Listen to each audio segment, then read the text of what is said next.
So coming on to our topic, 11th 5-year plan.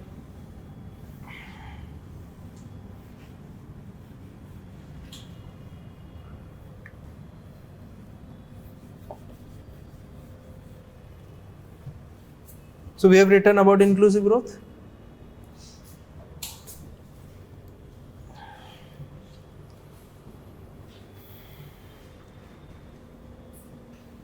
You have written or not? No. Say right. The term inclusive growth was introduced for the first time. The term inclusive growth was introduced for the first time in the planning process of India. In the planning process of India. In the planning process of India. Full stop. Revival of agriculture sector. Revival of agriculture production, you write. Revival of agriculture production was witnessed in 11th 5-year plan. Revival of agriculture production witnessed in this 11th 5-year plan. Third point. On external front,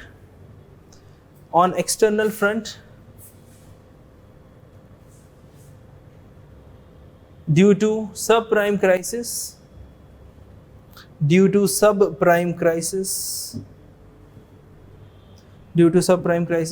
India experienced outflow of capital.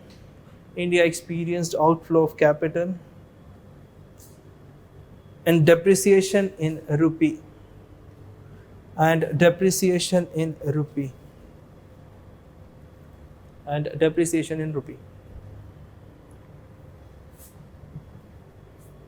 Full stop. For the first time, nutritional based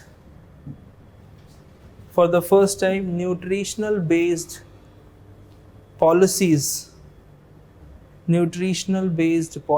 were made in addition to providing basic food grains.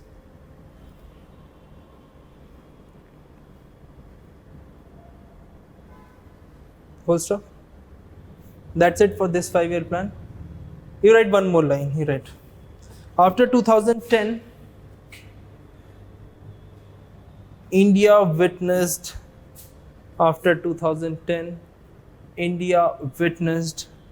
the problem of stagflation.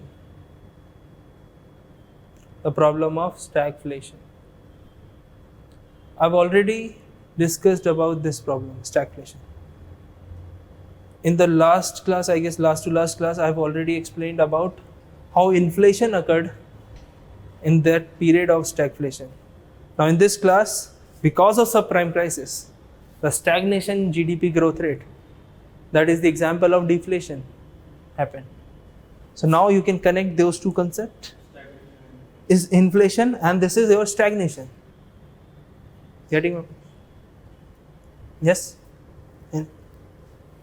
Stagnation plus inflation, the combination of two words. So write 12th 5-year plan, more or less not very relevant. Why?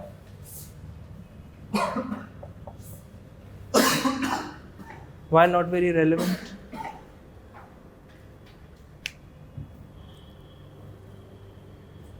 Why 12th 5? NITI Aayog, because in 2014, on his Independence Day speech, Prime Minister announced that we are abolishing Planning Commission. So from 2012 to 2014, we were taking seriously about this 12th 5-year plan. Due to other non-economic factors, we were also not focusing on in 2013 also, because India experienced in 2013 a lot of trade deficit, current account deficit. So we were only focusing on our external sector. We are not focusing on 12th 5-year plan. That is also one of the main reasons. Okay. So this plan introduced sustained and more inclusive growth.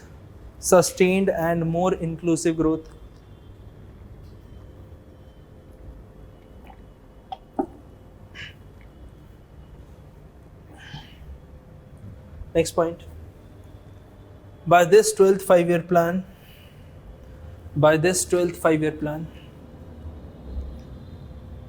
Planning Commission lost its relevance. Planning Commission lost its relevance and replaced by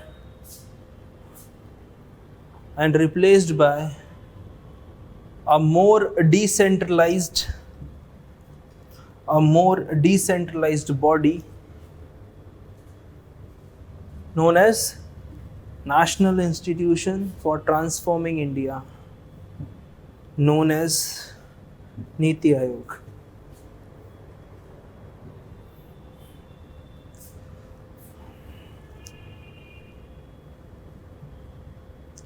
Now I write one paragraph, India in 21st century. We'll summarize all these points in a structured manner.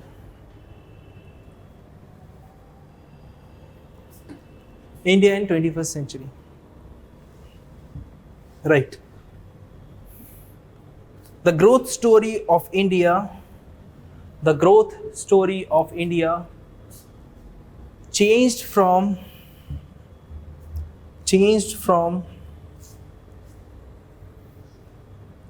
production and distributional aspect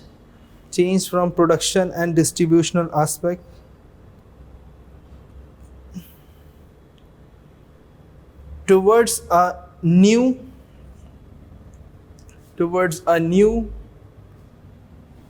and transformed policies like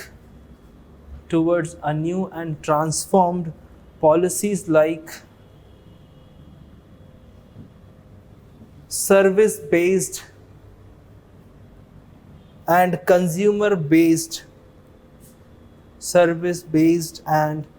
consumer-based economy.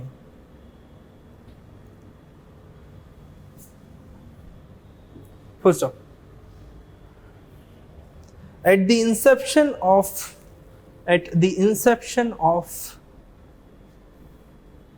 this century, India experienced drastic changes. At the inception of this century, India experienced drastic changes in the structure of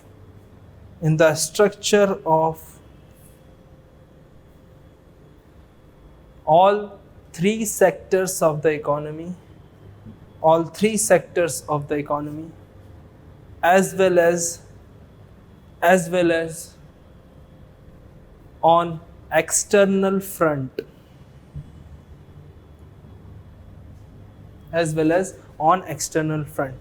Full stop. India introduced the policy of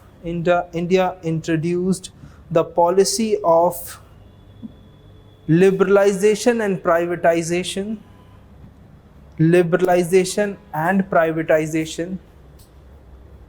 India introduced policy like liberalization and privatization. In the last decade of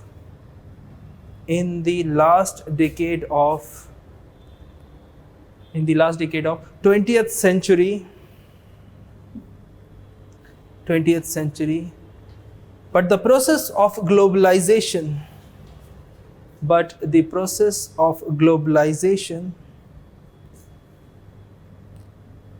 has been continuing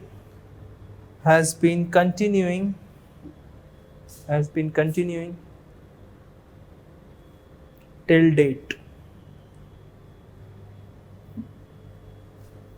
Do you remember the sentence, government changed the role from regulator to facilitator? So this is the example.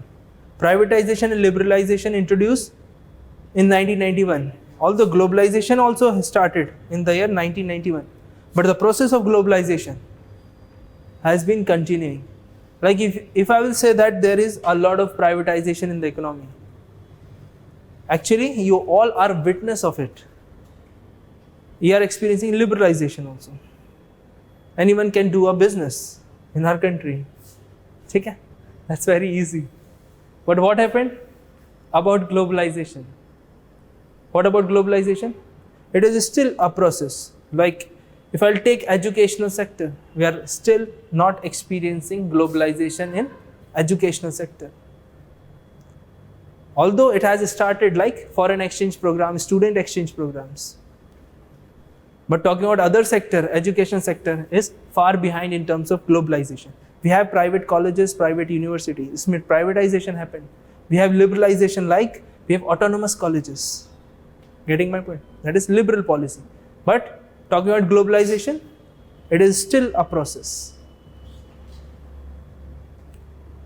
Okay, right, last line, last few lines. By the turn of second decade,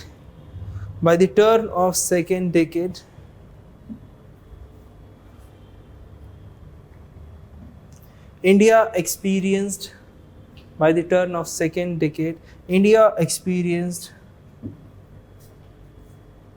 deep integration with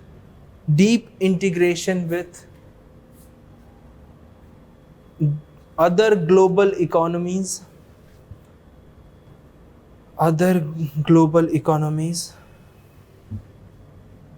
So India needs to be careful.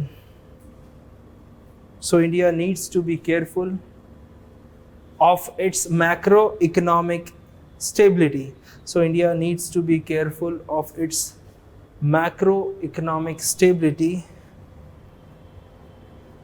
In any future event of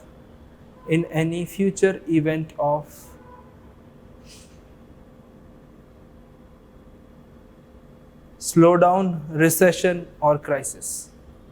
The event of slowdown, recession or crisis.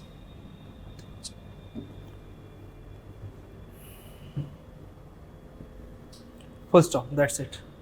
This is how you have to write answers. Summarize all the major part, focus on keywords, narrate the story if they are asking, according to the demand of the question. Now we compare Planning Commission and NITI Aayog, and let's end the topic of planning. So you write NITI Aayog versus Planning Commission.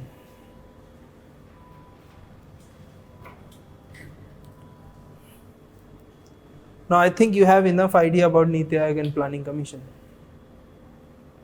So this must be an interactive topic of discussion. This will not be a one way. What's the main difference? Anyone? Finances is the main difference. Through Ministry of Finance. Yes. Anyone? Or?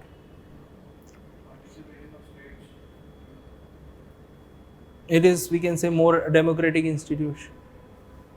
So at the time of Planning Commission, we have National Development Council, NDC, 1952. In that NDC, all the states were the member. Planning Commission was authorized to make plans, but those plans passed by this body, NDC, National Development Council. On 6th August 1952, it has started working. But after the abolition of Planning Commission, there is no relevance of that body. So we have also abolished that body. We have incorporated the characteristics of Planning Commission as well as that body NDC into NITI Aayog. So NITI Aayog, we can say, is a more federal unit, more decentralized, more have powers like decentralization in decision making. Getting my point? We can say it works as a bottom-up approach, like Planning Commission adopted the approach of trickle-down effect. So if we allocate resources at the top level, it will have trickle-down effect on other states. So we have a federal structure, 3-tier government. So if we do something on union government, it will spread on state as well as 3-tier government, 3rd tier. That is Panchayati Raj and municipalities.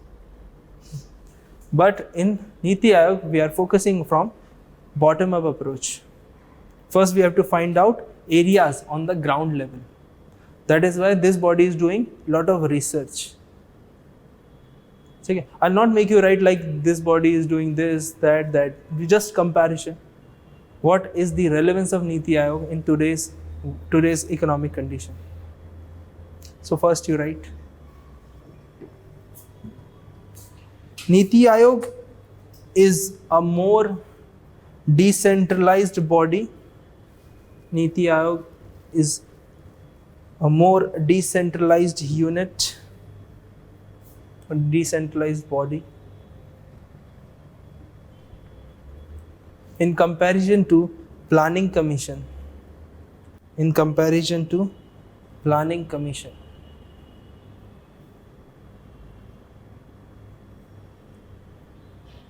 Second point, after the establishment of NITI Aayog,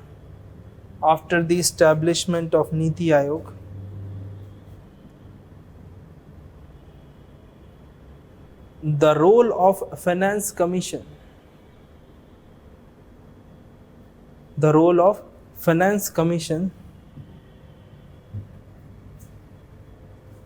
has revived.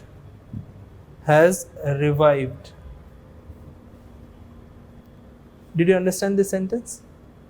It means earlier the fund allocation, the distribution of net proceeds, distribution of resources from center to states solely decided by Planning Commission. Now we have separate body.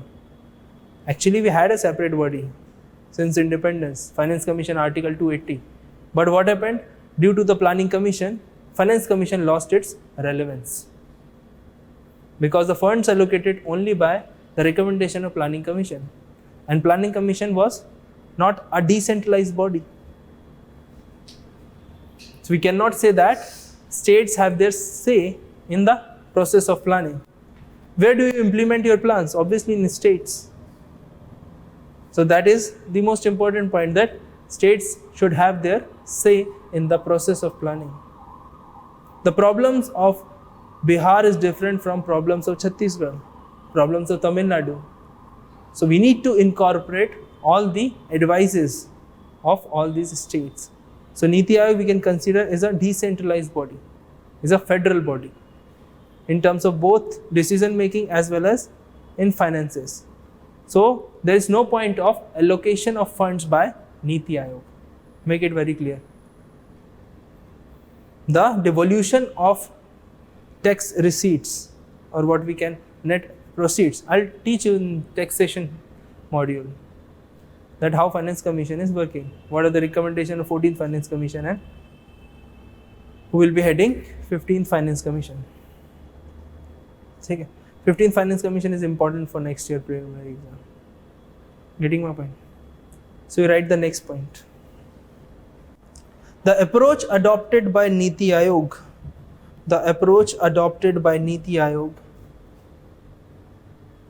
is a bottom-up approach. You write in quote unquote, single quote, bottom-up approach, where the planning process started from ground level. Where the planning process started from ground level.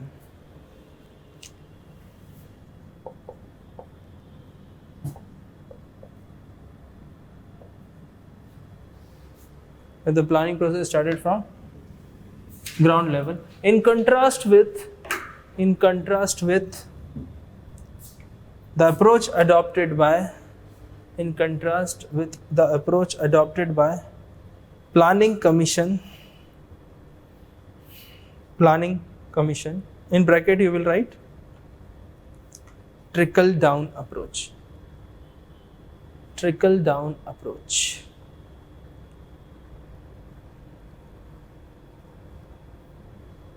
First term. Next point. There is a greater say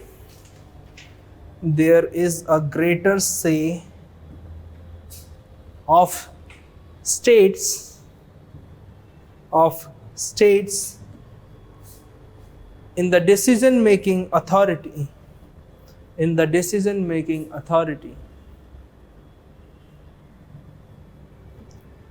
as well as as well as in the process of implementation, as well as in the process of implementation, as well as the process of implementation. Next point. Planning Commission undertook the task of only planning.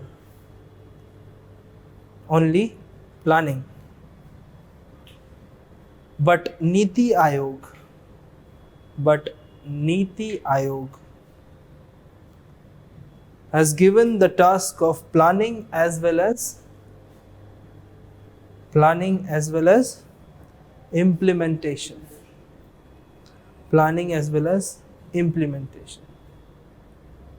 Full stop. That's it.